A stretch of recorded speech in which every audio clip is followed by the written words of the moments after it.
Nagkaroon, yung first ano nila is yung duck cover and hold. Cover your head or cover under the table and then hold your position and hold the table. Kasi pag hindi mo hinawakan yung table, tatakbo yan. Gagalaw siya talaga. Gusto mo mang lumabas, hindi ka makakalabas dahil sa lakas ng ground shaking. Madidisgrasya ka lang. For your area, na rin nasa loob ka ng bahay, you look for the safe spot. Kung walang table, you go beside yung sa beam, sa column at saka sa beam.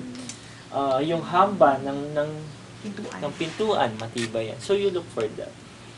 Pero wag ka munang lalabas kasi hindi ka talaga makakatayo sa lakas ng shift. Pag nasa sasakyan, ang tendency mo is lalabas ka talaga ng sasakyan. Is you pull to stop. Tapos, check mo muna. Hindi mo kailangang lumabas kasi baka paglabas mo, mas delikado. Baka mas safe kang nasa loob. So, check mo muna ano yung situation mo.